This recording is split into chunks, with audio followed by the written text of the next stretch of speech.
It is the Anfield Wrap. Neil Atkinson here. In front of me I've got Phil Blundell, Mo Stewart, Chloe Bloxham and Gareth Roberts to talk about Manchester United 1, Liverpool 1. We are in association in partnership with The Athletic until the end of the season. If you want to sign up, loads of excellent stuff post-match, but also in general, all the weekend's games. It's theathletic.co.uk/the Anfield Wrap, theathletic.co.uk/the Anfield Wrap to sign up. And there's loads of reductions on there as well if you sign up through, also do consider that.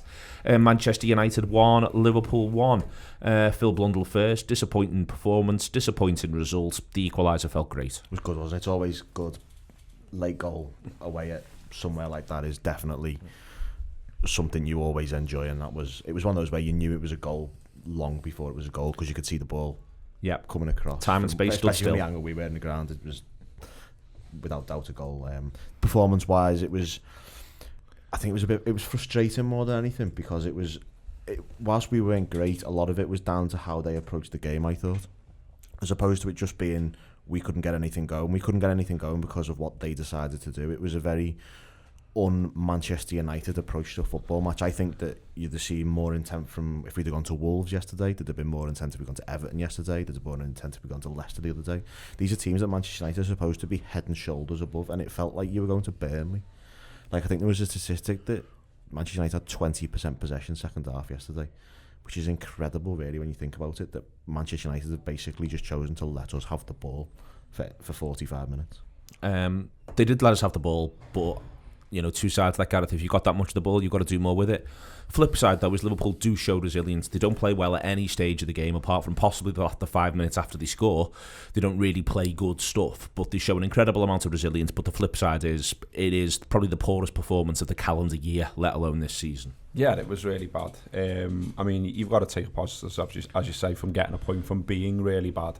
But they're a bad side, and statistically the worst United side since the mid-80s now, which is fantastic on one hand, but bad on the other hand that we haven't gone there and beat them. And I think we all talked, didn't we, beforehand, that we wanted to see us go there and be the best version of ourselves, go there and be the Liverpool that we've been watching for the last 18 months or so, and we weren't. And I think from early on there were alarm bells for me, and that loads of passes were slightly off, not in front of the player or not to feet, a little bit behind. And you just thought, it's getting to them again. For whatever reason, this occasion, this match is getting to them again. And even where we were deciding to deliver balls from, it was so frustrating. Just Trent time and again was putting balls into the box from deep. He wasn't alone on that score. But I thought it told a story that we don't get a corner until injury time. Yeah. Given that we're good on them, you would think at the very least try and force a few then and try and score a goal that way. And I think it was just simply because we were never getting to the lines. We were never taking people on as such. And that was what was frustrating about it. There was too often we held onto the ball too long. We were too slow. There were sideways passes rather than forward passes, and it was frustrating. Just come back to you on the thing you mentioned there about the passing. I couldn't quite work out, and this is in the ground, whether it was passing versus shape. Are the passes going to the wrong place because are the passes looking like they're going to the wrong place because people are in the wrong place, or are they just bad passes? And I think it was a bit of both. The speed with which Liverpool shape, I thought, and it doesn't help that the manager. I mean, it helps in the end we get a result, but it doesn't a result of sorts. But it doesn't help that the manager changes the shape 3 or 4 times through the match as well. And to me, the number of times I'm watching the ball go, and I'm thinking, there was a couple where Trent just wasn't there, and I was thinking, normally you're there. It's valid he's played that because normally you're there, and then it goes out for a throw. So the lad who passes it looks like he's just giving it away. Trent's got his arms in the air, and I was just thinking the shape's just not right here. Yeah, I think they ended up worrying about United a bit too much. So they had the split forwards, didn't they, which did cause us 1 or 2 problems there. But ultimately, though, if you're on the front foot and you're in their box and you're causing them problems, those lads aren't doing nothing. But I felt like the fullbacks held themselves back a little bit for too long. And then it's no coincidence that when Robertson does get really far forward, he puts a cross in, we score a goal. And it was frustrating. It's frustrating that we've allowed them to have that little moment, if you like. But equally, on the funny side, if you like, they can continue to pretend that Ole Gunnar Solskjaer is a good manager and that they're going places. So all the best with that, boys. Well, they can continue to pretend that. The extent to which they were set up simply to frustrate and then very occasionally break. And then as the game wore on, they very occasionally break when it should have actually happened more and more. Liverpool chasing the game, 1 goal down. It happens less and less. It's, it is the most sort of I'm trying to think of the right word, really, the most reductive I've seen a Manchester United side. It was a desire throughout to spoil the game, which is now reminiscent of the home game against Arsenal. And I'm all right, you do what you do to get a result, but you're going to drive yourselves mad if this is your approach eventually, because it can only take you so far. Yeah, and I feel like even if you do use that as an approach and use it as a viable approach, once you have the lead, football tells you need to do more to try and stabilise that lead, because 1-0 leads are rubbish, and we proved that. But I mean, I can kind of see a little bit what they were trying to do, like you say. Obviously, everyone's aware of the fact that there is space behind our fullbacks now. So having James and Rashford out wide and having Pereira to shadow Fabinho, so when he drops, it still leaves Van Dijk and Matip kind of isolated in those wide areas. People make a lot about how bigger the pitch is at Old Trafford, even though it's probably not actually that much bigger. And so you can see what their game plan was. I just feel like we let them get away with it too easily, because, like Robbo said, the fullbacks were kind of in between, because they weren't getting forward to aid the attacks, but they were still leaving space behind them. So it's kind of like, do one or the other. But the most frustrating thing about this game is something, if we listen back to all of the shows that all of us did over the last week, we talk about not playing the occasion, playing the game, being more aggressive, giving them more problems to deal with than us.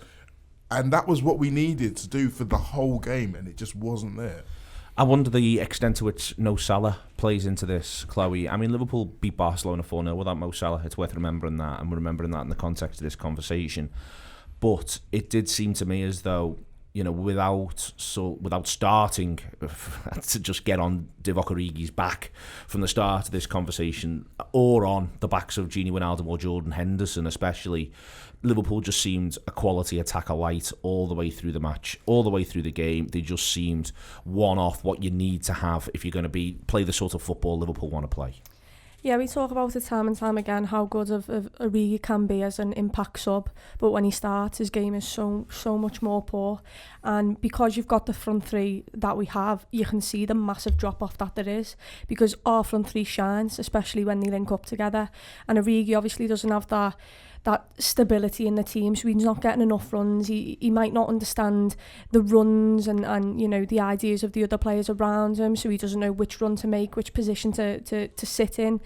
And you know, I think Salah is a big miss for us, but we've proved that we can play without these big stars, and we can turn to the occasion when we're up for it. And yesterday it did look like we were shadows of who we actually are.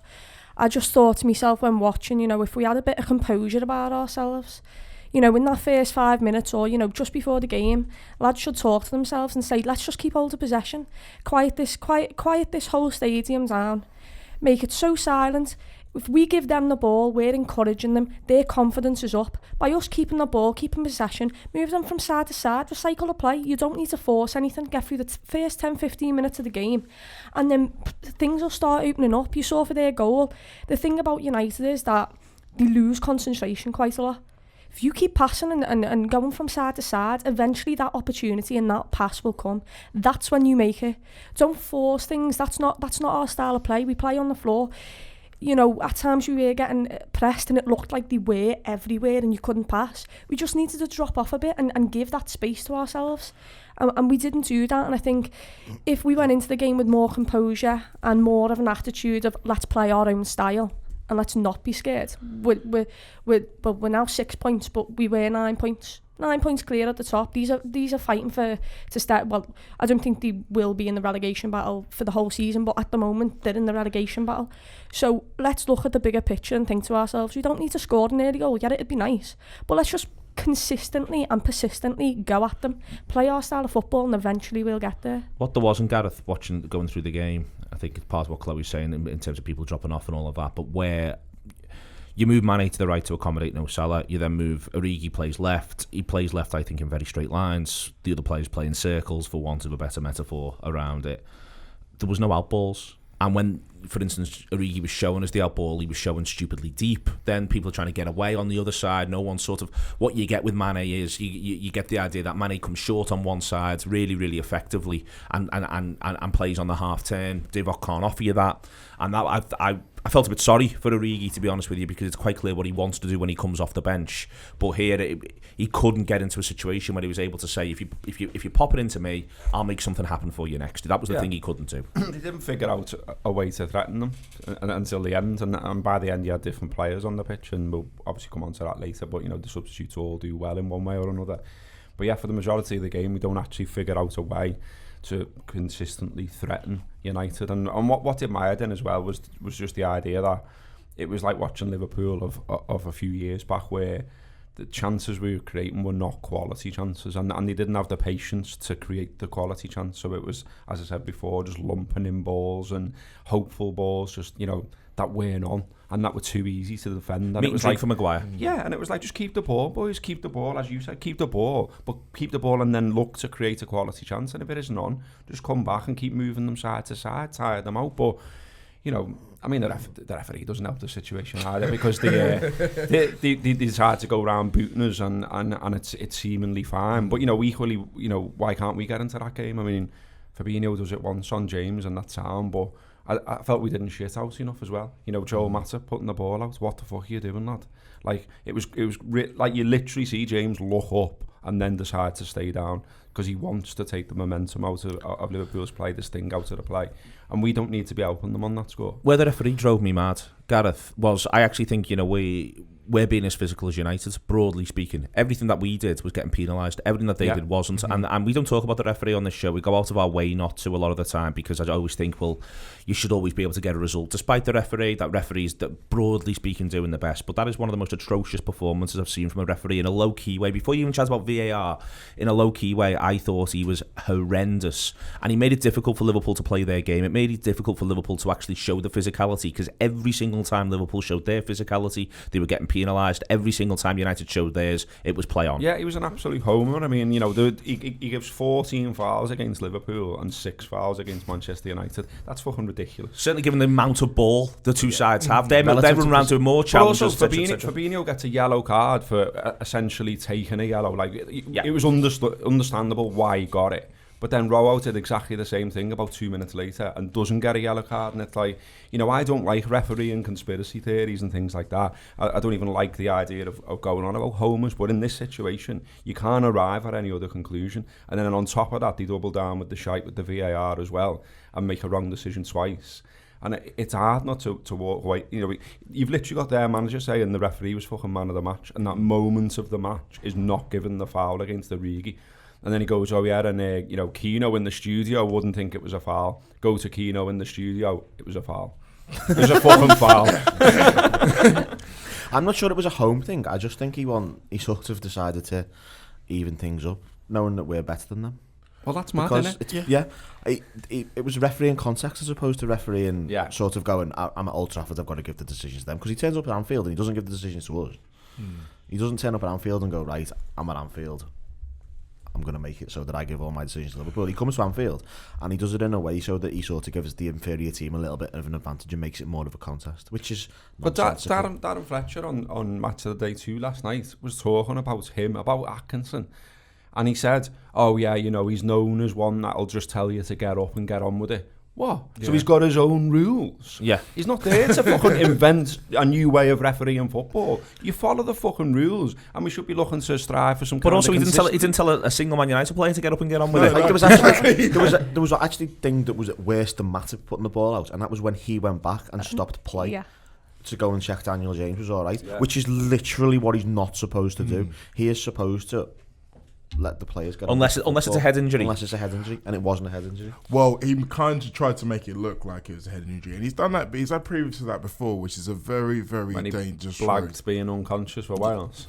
It's a very dangerous road to go down, especially in the current climate. But I'm like you guys. I really don't like talking about referees, especially when we haven't won the game. But and especially when we haven't played well. Yeah, exactly. But the facts are really, really hard to ignore, and you see sometimes we talk about Liverpool playing the occasion. Sometimes you hear referees praised if it's a derby game for playing the occasion, for maybe letting a few go rather than giving a yellow cards early, and then you'll end up with like both sides down to 10 men or whatever. But this is an opportunity to show that it doesn't always work that way. And sometimes, like you say, you've just got to ref the game that you see without any preconceived ideas. And you can talk about Man United and how they approach the game and how he kind of let them approach the game. We would have known that this was going to happen before the game started. We should have had, when this happens, this is what we do. And yeah, Joel Matip, maybe you don't kick the ball out. I think for me, it says it all when in the second half, I think Jordan Henderson or someone makes a good tackle, he wins the ball, and Martin Atkinson gives a foul and he says there's contact there. And I was thinking to myself, yeah, but there's contact on Origi, but you haven't gave that on. For a direct free kick, it is a kick or an attempted kick on a player. That is what the free kick is stated as. So therefore, how is it not a free kick? I think if VAR wasn't implemented, that had been a free kick. I think because VAR is in the game now, he's thought, VAR can back me up here if I have made a mistake, and if I've made an absolute howler, they can never change it. But the problem is that 9 times out of 10 that VAR is not going to overrule the referee. It's just I think the ref goes in knowing it's not going to overturn him as well. I genuinely think that now. We've got to a stage where it's so obvious. It's like they've all kind of come together and said, look, we're not going to undermine each other here, are we? And so he can make those decisions, wrong decisions, with impunity. Like, I think the interesting thing with VAR is the screen they've got on the side of the pitch at the minute. It's like, I actually don't think it should exist, because I basically think how it should work is that if a referee does something and it's obviously wrong, they should be going to him and going, right, get rid of it, you've done wrong. They shouldn't be telling him, well, we think you might have got this wrong, go and have a look at it, because that's not really achieving anything. Because if you think he maybe got it wrong, just get on with it. So why does he need to go and check it? But he's still making the decision. I agree with that completely, but if someone's watching it and they aren't telling him categorically that he's wrong, there should be basically There were two decisions changed Saturday, though, Phil. Yeah, no, I'm not. And that made you think that with this one might sense might prevail. That was it. So I saw him score, and I was like, all right, well, because of what happened yesterday, there was almost like over the international break, they've had to think about this and thought maybe we actually can change things for fouls, And there was the Aston Villa one where the lads clattered the goalkeeper, definitely a foul. There was the one where Johnny Evans gets tripped up, which was definitely a foul. But if they're definitely fouls, how is that one yesterday not definitely a foul? The referee shouldn't need to go to the screen and check that. They're saying this high threshold thing now as well, which is another thing. It's like the clear and obvious error. It's like, it's just a phrase. It doesn't mean anything. And it's like, you said 2 decisions got changed. You had 2 subjective decisions all season. Yeah, no, that's it. No, that's what I mean. But it's interesting that my point more was that they were Saturday, so it made me think as well. Maybe they've had a little rethink about how they're using the process. The thing about that is, though, even though there was 2 overturned on Saturday, Deulofeu should have had a penalty. Yeah. Man City should have had a penalty. We should have had United should have had a goal ruled out. I think the problem with VAR is that it's taken so much out the game, and if it's taken so much out the game, at least get the decisions correct. You've got a second look, and they're not even getting the decisions correct half the time. What I don't get is, I'm happy again, Gareth. The handball rules changed, and I'm relatively relaxed in that it's meant to be, it's meant to make it clearer. But the fact of the matter is, what Dele Alli does against Watford is more of a handball than what Sadio Mane does against Manchester United. The ball flicks Mane's hand as the play goes on. Dele Alli controls it with his upper arm, surges forward and rifles it into the net from that sort of point. And again, the consistency question is just absolutely huge. That was looked at by VAR as well, and VAR went on, that one's absolutely fine. Well, come on, lads. It literally hits him. I'm doing it, gesturing. It hits him there, and he actually gestures towards it like, I'm getting this under here, which isn't what Mane's doing at any point. I think the refs know that it's an absolute farce, and they're obviously not going to come out and say it, but I heard something on the radio yesterday, and they were saying on there that, once upon a time, not very long ago, you could speak to the referees as a journalist about all this, and they've all gone to ground, and they're all not saying anything, so they know, and it's becoming a show now, and it's becoming, it's overtaking everything else. We're doing it right now. How long have we talked about this already? Yeah. When we should be talking about the actual football, and it's like when it overshadows the football, then you've got an issue. There's a good Adam Melia line about it's still referees controlling it. Yeah. So I keep thinking it's as well. Not like some random fellas who they've trained up for the laws of football who are there to do it. It's the same fellas who like the fella who was the VAR yesterday is, I think, quite possibly refereeing tonight. Yeah. So it's not. They're just the same people. No, Big Ols wasn't in the hut yesterday. I don't know. It was some clown. It was John Moss, I think. It's wasn't it? by the way, it's an absolute scandal that Big Ols does not referee that match. He's the only decent referee, and he's the only one who's qualified, as far as I'm concerned. Big Ols should be doing every single big game. Otherwise, what's the point of him? I'd stagger the kick-off City. Sorry? I guarantee you he'll be doing City at home. Yeah. Stagger the kick-off times, he can do all 380 matches a season. Honestly, and then we'd at least get somewhere. Just get him on 3 a day. He'd be shattered, Fine. but we'd be Friday night, Monday night, 3 Saturday, 3 Sunday. We'd be in better nick. There's one more little thing on it, Mo, as well, which is the sort of the context of where it is on the pitch around the handball stuff. You know, inside the box, outside the box. It is back to this. They've made it so. So, for instance, the madness of this rule is that if Mane had realised it's hit his hand or acknowledged it's hit his hand, turned around, passed it back 20 yards, it wouldn't have been handball. It does, yeah, and it's the idea of it supposedly gaining an advantage from it. I mean, if the ball doesn't hit his arm there, the ball still pretty much bounces in exactly the same place. And also, there's the idea of maybe he was in the process of being fouled by Lindelof anyway. So the handball rule, I remember it was the second game of the season with the City goal that got disallowed against Spurs. And that was one where everyone was like, well, if this is where we are now, then this shouldn't be how it's gone. And my mind hasn't changed since that point. I still think that accidental should not be taken out of the rule book. Accidental should not be something that gets penalised. And yet, here we are. I was going to say, the biggest farce with it is the fact that it wouldn't have been a penalty if it was the defender. Yeah. That's why it's stupid. All right, going back to the game and trying to focus back on the game. I mentioned before, Chloe, the midfield toiling a little bit, Liverpool feeling an attacker light. I think within the Wijnaldum, I think, has a good first half an hour. Broadly speaking, disappears from the game up until the point he gets substituted. Thought Henderson was poor throughout. I don't think he's helped by the fact that he has to do 20 minutes the second half right wing. Doesn't suit him, but regardless, it doesn't play well at all. Fabinho does his job relatively well. Doesn't have that little X factor we've seen from him in the past. I think it's fair to say that, you know, the midfielders just could not really influence the game in a way Liverpool would have liked. Yeah, at times I thought it was like they were running treacle. It was like everything was so slow. Instead of, you know, going at the United team, it was more, let's pass back, let's pass this side, which is sound for the first 10, 15, 20 minutes of the game. But then when you're chasing a lead, you've got to try and drag them out, do something, create movement in that midfield. And I didn't see enough movement in that midfield. I thought Gini, the first 30 minutes, he actually had a go. He was the only one on our team who was trying to drag us forward, taking on players. And then all of a sudden he disappeared from the game. I thought Fabinho at times was caught out. It was like he was a different player to usual. Like our players, the things that we'd never normally do, we were doing. Hoofing it up the pitch, panicking. Never normally do that. We have more composure about ourselves, and we just lost it all. And I think, you know, when I looked at that midfield three, I did think to myself, there's not a lot of creativity. I did think that when he put, you know, Henderson on the wing, I thought back to Holland and how Gini plays an advanced role for Holland. Maybe somehow in that game he could have put Gini in an advanced role at some part when we were 1-0 behind and seen what he did, because no one was influencing the game where they were at that point. I could think the annoying thing for me is that I predicted that was what was going to happen. And yes, you can see that Klopp sees that as his best midfield for these kind of away games. But within the context, if you look at the way John Henderson played for England, he already looked like he was a bit tired. I felt like that would have been the perfect game. I said on the team talk, I'd have liked to see a little bit more aggression and maybe a creative thinking midfielder start the game. And I don't know, maybe he thought that the optics, the mental side of dropping your captain away at Old Trafford maybe could have caused an issue.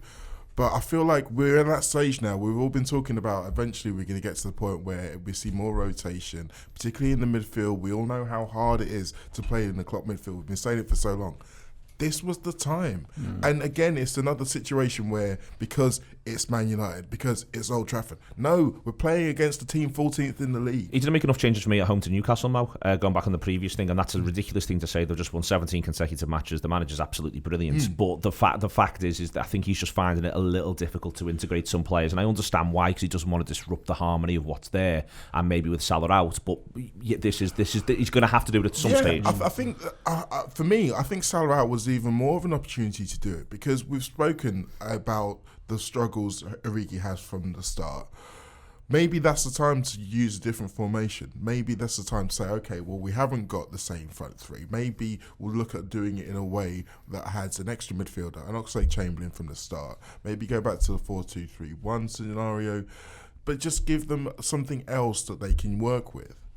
Yeah, I thought what Lallana said after the match was interesting, in that he makes the point of saying, if we're going to win the league, it's going to be with the squad. And it's like, he's not directly said, fucking hell, Klopp, any chance, but it's not far off, is it? And, Shaqiri obviously has been kicking around, sort of making similar noises. Now Naby's on the scene, Chamberlain's on the scene, and yeah, he's got to start integrating them and playing them, because it's quite clear, like, there's an issue now around sort of overplaying. We were always going to reach it at this point, and by his own admission as well, he said in the past, while I think my defenders can probably play the majority of the season, the midfielders can't, because he has too much of them. So, I mean, on that score, it's actually, encouraging, I think, that the fact that, Lallana, Keita are on the pitch and are contributing, and Chamberlain as well. I mean, Chamberlain nearly scores himself while he's on the pitch. So, all three of those make a positive contribution yesterday. And you've probably got to say that you've got to start playing them now. I mean, he keeps saying himself, and the rest of the coaching staff say, Naby offers something different. Naby's got that little bit, something special about him. And there's a stat kicking around, and obviously there's the context of the game and where it was at and all that, blah, blah, blah, blah, blah. But basically, Naby makes as many forward passes as the other midfielders in the short time he's on the pitch, which is mad. But it's also because United are deeper and all that kind of stuff, and I get that. But he's shown some intent, didn't he, when he was on the pitch, and he plays the ball for Robertson. Robertson puts it in the box, and we scored a goal. So, and Lallana, I think, I don't think I was alone in being someone who's looked at it and gone, fucking hell, we're bringing on Adam Lallana to try and win a football match. And then, he scores. And he couldn't help on a human side to think, fair play to you, lad. It's been tough for you. Enjoy that little moment. But also, Gareth, the sub makes sense. I thought, we weren't holding the ball very well. Chloe's just speaking before about patience, about picking your moments and all of that sort of stuff. Lallana offers a fair bit of that, and also he's got the experience of playing right-hand side through his career. I actually thought people, I was in the ground, so people around me were rather harsh. Some of them will be listening. They were having a lovely time after Lallana scored, it's fair to say about it. All very self-deprecating, but it is one of them where you're left... you can understand it, and because for instance, he doesn't do Milner right the way through the game, and you'd have thought the one sub, and at half time everyone was saying, don't care who for, I'd find a way to get Milner on here. That's the one he doesn't do. And I do wonder if he sort of looked at it and thought, I need someone who's just going to hold it more and look after it a little bit more. But then the flip side of that is to say, you could possibly have said that before a ball was kicked. Yeah, absolutely. But then we don't know. It's the being privy to the information thing again, isn't it? And how fit is Lallana? How capable is he of playing a 90, for instance? He looked like he toiled a little bit when he was playing against MK Dons, which was one of my reasons for saying, for fuck's sake, when he comes on. But he like I say, fair play to him. He does well. I'm not going to suddenly say that he's going to be a world beater, because he's at the wrong end of his career and age-wise and everything else. But he's done a job there, hasn't he? And Chamberlain as well looked positive. And I've just seen a boss thing where he's fist bump, or attempting to fist bump Man United fans, which is absolutely brilliant. They're giving him shit and he's going up to them, offering them a fist bump. Good on you, lad.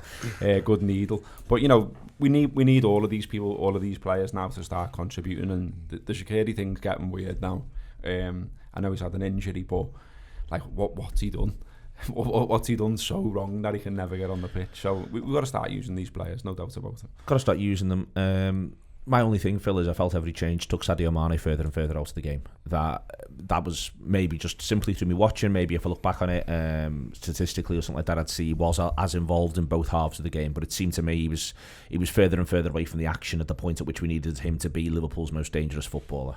Yeah, I think when one of those front three isn't playing, there's a huge onus on the other two, particularly when we start with the midfield we did yesterday, because I think that midfield, and you can put Milner in with Wijnaldum and Henderson, is that almost when one of the three is missing, you would get more out of the other two with playing only one of them and having a Keita or an Oxlade-Chamberlain or maybe even Lallana instead, just because it links things a bit more and they're less isolated. I thought they looked isolated yesterday for me. Origi, I don't think the thing with Origi is that he's obviously a lot worse than, well, that's a harsh say, worse than Salah, but he is.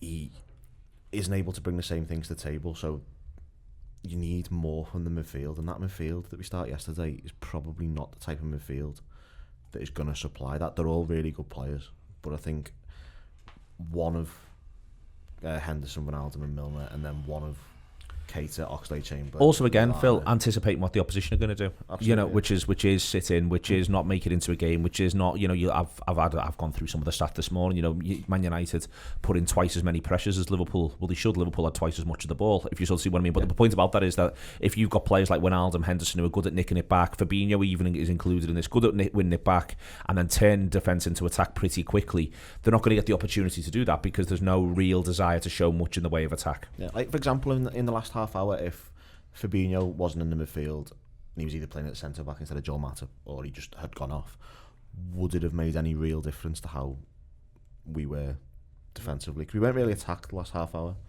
If they do, then we've brought on maybe a more attacking player, and you've said, right, you can have a go at us. They might have been lured out a little bit more and come out and give us a bit more space to go into. But there's a thing with that midfield, just doesn't connect with that strike force that started yesterday, I don't think. It's worth noting, Mo, then Chloe, Klopp's now only taken the lead on 2 occasions at Goodison and Old Trafford. One's Mane 90 plus 4. The other one is a James Milner penalty in 2017. And, you know, these games have all been very tight. But this isn't true of fixtures either against sides in comparable positions or even against, you know, for instance, Liverpool have put some really good performance. Everyone says, Liverpool are crap against the top 6. Liverpool have got good performances in for patches of the game, at least against top 6 sides. Spurs last season, Chelsea this season. You know, at no point Liverpool didn't play. I don't think Liverpool played well there against Manchester United for more than 10 minutes, and I don't think Liverpool have gone to Old Trafford and played well for more than 10 minutes in the last sort of 3 or 4 seasons. I think you can say something similar about Goodison. It's worth noting at this stage. Yeah, it is. And it's only going to become more prevalent the more it happens. And if you look back at some of the other things that we've levelled against Klopp over the course of his tenure, more often than not, he's been able to put them right. This is the only one that seems to have continued on and on and on. And you do wonder whether or not this could be a watershed, in as much as we're all saying, we were all crying out for the thing that happened, and then that thing happened, and it was proven why we were crying out for it. So maybe next time you'll look at it and say, look, I have really got to go more aggressively. Because like Phil was saying, the problem in itself isn't just the makeup of the midfield in these games. It's the fact that, fair enough, you have that kind of functional midfield because you have your fullbacks as playmakers. That's all right, I get that. I see why you do that. But if that's not happening, if they are being nullified, then the onus does become onto these. And so when you're seeing that happen, you've got to say, look, okay, this is what we now need to do. And yes, he was more proactive in terms of substitutions, but like you said earlier, he could have been that way from the beginning. He was very frustrated throughout the match as well, Chloe. Very, very frustrated. Yeah, he was, and you could sense it. You know, the VAR went against him, yeah, but you could see at times he was fuming with his players when we were forcing things. You know, when we weren't taking control of the game. We let United dictate how they wanted to play, the pace of which the game was played at, and we gave them too much respect on that pitch. I thought within the first 10 minutes, what you missed was a James Milner tackle. You really did. Want to say this is a rivalry. Let's go, and you didn't have none of that. It was very much respectful of let's have you know, United stop us, and let's not drag ourselves forward and try and implement ourselves in on this game.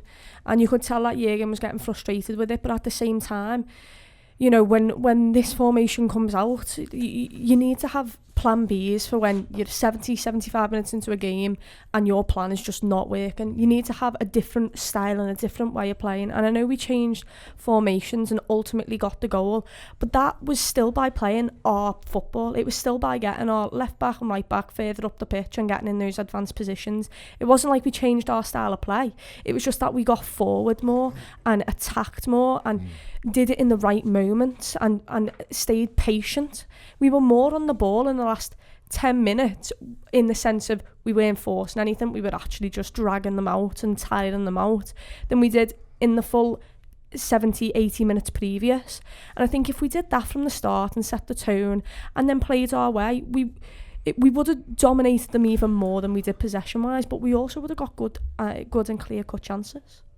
I think like Mourinho was saying that, you know, Klopp was served the wrong food and he didn't like it. Yeah. And he was, you know, basically saying, you know, if you play into Liverpool's hands, which so often everyone does, then that's bollocks, basically. Because, you know, you don't go on a run that Liverpool have been on if you've only got one way of winning a football match. And I think this kind of, you know, it's just like such an easy narrative now to say, oh, there you go, Liverpool have fucked it up again. Like, let's put it into context, you know what I mean? What is it, 26 unbeaten? And there's another stat I've seen James Pearce throw up about the number of points we took from the number of points available, which is absolutely superb. So you don't go on runs like that if you're one-dimensional and all the rest of it. And plus as well, we only have to go to Old Trafford once in the league every season. We only have to go to Goodison once in the league every season. And yes, there are occasions, and maybe the occasion got to them yet again. But look, it's out the way, and we got a draw. Just to go back on that though, I don't think so. I think, Gareth, they're really geared up every year for a big fight. I genuinely think that this is part of the problem. They're really geared up for it to be a derby, for it to be an intense occasion. And we're coming up with Everton and United against two sides who are happy to not have contests. To not have contests on the pitch. You know, yes, United threw a few tackles in yesterday, but, you know, there was very few, you know, this wasn't the days of yore or anything like that. And I think this is maybe where he is. I think he's desperate I think he almost wants to watch a derby, so he picks a team for a derby, and then one doesn't happen in front of him. And I think that's been, you know, I think if you look at the last 3 times, maybe even 4 times we've gone to Old Trafford, there hasn't been a contest. Very, very rare has actually felt like a proper contest. And I think that the manager's genuinely thinking this one will be blood and thunder, and then they never are. And I think you can say the same thing about Goodison as well. And that to me is where I do sort of, I've been using the phrase that maybe they need to go and swagger, but I think maybe just that's almost the wrong word. What they almost need to do is just sort of acknowledge the game that he thinks it should be. It just isn't going to be. And I don't think Mourinho's comments are fair, because I agree with you in everything that's said. But I do sort of think on one level, Klopp would just quite like someone to turn up and be Everton, or quite like someone to turn up and be Manchester United, so that there could be a game of footy. Because that's always what he's about. He wants there to be a game of footy, but then there isn't one. Yeah, and that just shows you how far the stars of both clubs have fell. I mean, you know, it's not the Manchester United of old. It's not a Manchester United that are going to be anywhere near winning the league or winning any major trophies this season, because they're shite, and so are Everton. So, you know, you could have made that midfield more attacking. You could have gone for it more.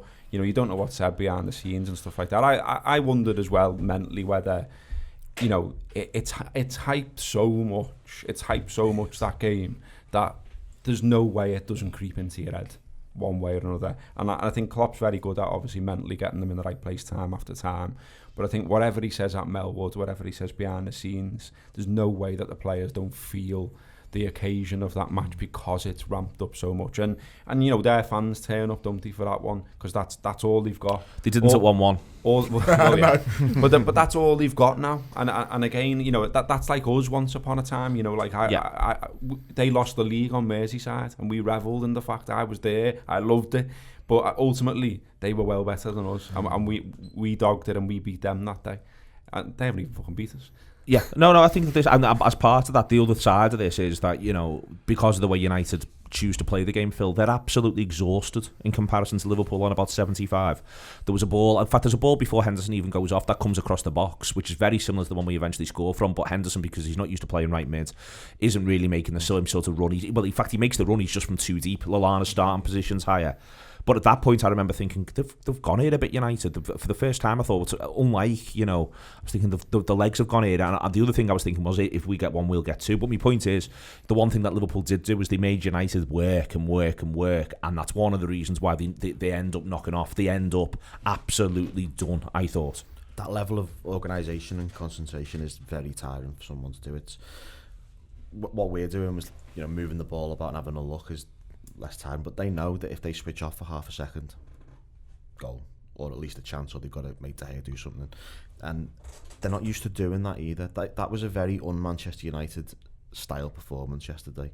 They, as I said before, it was like going to Burnley, and that they were very deep. It was hard work, it was graft, it was very little on the counter attack, and I was amazed that was the level they decided to do. Solskjaer and Darren Fletcher were on Match of the Day last night, and they were saying, we can take positives and build on that. And I'm trying to figure out what Manchester United are going to build on from yesterday, because a team who can play like they did yesterday and build on something, their ambition would be top half. So what is it? But for me, this goes back to what Solskjaer meant when he said that this was the perfect game for them, because basically anything that was anything below being pumped 3-0 or above, it's a win for them. They can take positives from it, or they can at least talk about taking positives. I think they could have explained a 3-0 defeat away as well, going, well, we're not very good. Everyone was picking teams with 11 Liverpool players in. They're just better than us, and I understand the approach that they did, but it's not something that should make any Manchester United fan or anyone with any involvement in Manchester United think we're on the right track here. We've got something to build on here. Because what are you going to do when West Ham go to Old Trafford? Are you going to play like that? No. Well, one of the things that struck me was there was no roar for the board on 90. The board comes up 5 minutes added on, no roar for the board. Now, it wasn't quite as bad as Goodison when it was 0-0 when the Mane scored and they groaned when the boards came up. 8 minutes went up that night and they just went, Yeah, it wasn't quite as bad as that. They didn't audibly groan, but there was no roar for the board at all, Chloe. And that, to me, the equaliser comes in and they're done. And I think it's this is the cup final, as Gareth was saying before. This is, can they land one on Liverpool? They've looked as though they're going to. And they were as thoroughly defeated by an equaliser as I've ever seen a Manchester United side be. Yeah, I think it was also for bragging rights at the fact that literally everyone in the media had put them down for an absolute hammering. Everyone disrespected them that much, and I get it because, they've been crap for the start of the season. However, it's a rivalry. It's basically like a derby. Everything goes out the window for these type of games because people can turn up and take the game by the scruff of the neck. Anything can happen, especially with the atmosphere that Anfield can create when we're at home, and the pressure of going to Old Trafford, which is such a big stadium. And I think the problem for Liverpool was that if they would have started the last 10 minutes, they would have started the game like they did the last 10 minutes, then we would have absolutely battered them. We would have, because we were playing our style of play. I think the occasion got to them. And I think you could tell when we started playing our football, United fans were like, oh dear, so they're going to create something here, at least one chance. And when we're as clinical as we usually are, then, that one chance is a goal. And we've shown that because that first half, we didn't create any clear-cut chances. The biggest chance, which was clear-cut, that we did create, we scored from. And, since then, we looked like we were going to go on and win the game. We couldn't get the winner. But the intent was, after we celebrated, I saw a photo and everyone's celebrating and Mane's there trying to drag everyone back. Yeah. Like, come on, let's go and get the second. I want the winner here. I don't want to draw. And I think that showed that if we would have started the game like this a bit earlier, then we could have easily came away with the win. Just on that, I think that if Mane scores, for instance, or someone who usually plays scores, they go and get the ball at the net. Yeah. But because it's a lot, and fair play to, by the way, because Lallana, it meant something. I think a lot of the players wanted to go and say, well done, lad. But I think under normal circumstances, if Firmino just taps that in, he basically almost catches it before it hits the net. And he's jogging back. Divock, yeah. But Divock's celebrations are absolutely bananas at the best of times. All right then, 6 clear. No one has beaten us bar City since May 2018. Everyone can fuck off. This is the most City can hope for from a weekend, and we'll go from there on that. Genk, Gareth, you've got to be careful because you end up acting like you know the sports science when you don't. You haven't got the information, and if you did have it, you wouldn't understand it anyway. I know I wouldn't, but I wouldn't risk Salah myself. If he's not fit enough to play Man United on the Sunday, I'm not necessarily wanting to pick him at Genk on the Wednesday, and I very much do want to pick him against Tottenham Hotspur next Sunday. Yeah, absolutely. It didn't sound particularly hopeful when Klopp talked about it. He said he didn't get why everyone had been saying that he was definitely going to play against the Manx. So that didn't sound particularly promising. And as you say, you know, Genk, you know, as you say, you might end up looking stupid, but we should be beating them. You know, the sixth in the Belgium league, and they lost at the weekend. They've lost 4 this season in the league. Liverpool are obviously streets ahead of that. They got beat 6-2, didn't they, by Salzburg? So you kind of think whatever side Liverpool pick within reason will be good enough to go there and get a result. And yeah, why take the risk on Mo? Because we've got to beat Tottenham. We can't let a draw become a chink of light for Man City. We've got to immediately move on. Tottenham are already saying some nice things, which I enjoyed reading this morning, like, you know, oh, this is the perfect game for us. Is it? Yeah.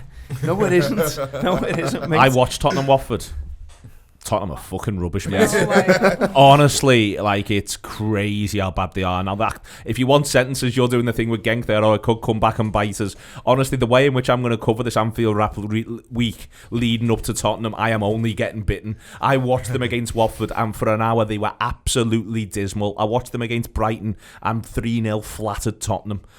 Genuinely, if this is I mean, it might be the perfect game for them. They can all lock down and do it's the Champions League final. We need to reboot. Gives them some focus, yada yada yada. But at the minute, they can't string 5 passes together. Yeah, so we should be beating them. But Mo will help. As has been pointed out elsewhere, you know, a lot of pressure on Stewart. Mo will. It's the best Salah start of the season, isn't it? Which has gone under the radar a little bit in terms of goals and assists. So get him back in the goal. Get him back in the goals. And we'll be don't put him in goal. Don't put him in goal. No, that'd be mad. I wouldn't mind seeing, Phil, a change of shape, to be honest with you. If Salah isn't available, I wouldn't mind seeing a bit of 4-2-3-1. I think it helps you rest Fabinho, play someone else in the midfield too. I said on the Pink last night, and I would do it, I'd pick Henderson and Keita in the 2 with a 4-2-3-1. Funky, I know, but I would do it. I think they played well together when they've been on the pitch at the same time in the past. Give them both something new and fresh to think about, and I think Henderson could possibly do with that at the minute. Keep Fabinho fresh for the league games and go from there. Yeah, I mean, if Salah's out, then I would very much like a different midfield or a different setup or just something different, because I think we can almost conclude now that front 3 won't work with a midfield resembling the one we played yesterday. So I'll look at Keita to start. I thought Lallana played really well when he came on yesterday. I actually thought I know people like to, you know, joke about his Cruyff turns and that, but there were a few times when he's dropped a shoulder, turned the man, and he's created himself 5 yards of space, which in a game like yesterday where the space was very much not on show, was a real advantage for him. If he started, I wouldn't object. I think maybe we're trying Firmino and Mane as a front 2, maybe play a midfield diamond, because we got our width in the full backs anyway, so it's not like we'd be losing a great deal in terms of having no width in the midfield. Maybe play Wijnaldum as the 6 and don't play him on Sunday. You can play, I think whoever plays as the outer, if one of Wijnaldum or Henderson plays, you can almost certainly say that they won't play against Tottenham, because I don't think they can play 3 games in the 7 days. I'm with you. I quite like the idea of a diamond also, because I think it's a little bit more natural for Keita if he's at the tip of a diamond. It feels a little bit more what he's used to doing. I think you could have Lallana and Oxlade-Chamberlain at the sides. You could even have Milner playing at the 6 if you wanted to in a game like this. I think we need to start using some of these options. We need to start giving people different things to scout for when they are preparing to play Liverpool. They need to be able to say, okay, well, if they don't do it like this, then we need to have a game plan for that as well. And this would be the perfect game to do it. You're talking about Tottenham then, weren't you? And one of the reasons Tottenham have become easy to play against is because they're pretty predictable. They've been doing the same thing for 3 to 4 years, so let's just try and do something a bit different. I think what you need to see is some transition from midfield to attack, which we didn't see at all against United. When Naby came on, you did see a transition. He did drag us forward. He made advanced passes. The pass to Robertson, who gets the assist. He drags us forward, and I know at times when he plays, everyone gets frustrated with him. He loses the ball maybe a bit too much in the wrong areas. He makes the wrong decisions. But I feel like in a game against Genk, he can have that kind of role where he can, you know, freely roam. He can do what he wants to do in this game. If he wants, he can take it by the scruff of the neck and actually produce an outstanding performance that could then get him into the Liverpool squad. But for me, I think based on the midfield that we used against United, that we need a more attacking style of player with a bit of pace, with a bit of character about them, who can actually drag us forwards up the pitch and transition us. Gareth, what do you think about Brewster? He scores at the weekend for the under 23s, I think it is. Ultimately, if you're Brewster, at some sort of point you are beginning to think, well, I've hung on here for a specific purpose. It is, he can't do any more than score when he's put onto the pitch. Yes, he'll probably get the League Cup game against Arsenal, but at some sort of point it would be nice to see him with the better footballers. Yeah, I reckon probably by his own admission he didn't do himself a lot of favours in that MK Dons game. That was the big, after all the hype, that was the one where he needed to come and show something really, and he didn't at all. And then you don't even see him on the bench yesterday. Sort of parachuting him in for this one. Don't know. I mean, we do need to get this sort of Champions League campaign back on track a little bit. Obviously, we've been done favours elsewhere by the way the group sits. I'd like to put the away thing to bed as well with a convincing win, because I'm getting a bit sick of hearing about that. Liverpool aren't very good on the road. When again, look at the bigger picture, look where we are, and look what we've done. But yeah, you're right to say that he does need to get him on the pitch, and there's a few lads now that look like they could do with needing a rest as well. So there's that aspect to it as well. So, but yeah, I think he's probably going to be hanging on for the Arsenal game rather than this one. Okay, just a quick, anyone saying we're not going to win the game? Against Genk? Yeah. No. I think we'll win, yeah. Everyone's We'll win. Liverpool We'll win. Liverpool win against Genk. Excellent stuff from the Anfield Wrap. Anfield Wrap this week brought to you in association with The Athletic. We're partnering with all year. Do sign up, as I said before. Loads of really good writing on there. And if you sign up through us, there's offers to reduce how much it costs. We very much believe in subscription services at the Anfield Wrap. We literally have our own and do download our app as well. And when you download that app, you get tokens for free, which allows you to spend them on video or audio, depending on what you see fit. And if at the minute you subscribe to either audio or video, or you're at the £5 level, or you haven't checked the app recently, you actually in there also will have been given some tokens to look at all the fantastic stuff we've been putting out across the last couple of weeks, or use it in the future for post-match stuff or preview stuff for Genk and Tottenham. All of that's available for you. So thank you very much to The Athletic. Thank you very much to Mo, to Phil, to Chloe and to Gareth. It used to be said that Manchester United don't lose, they just run out of time. Those days are long gone.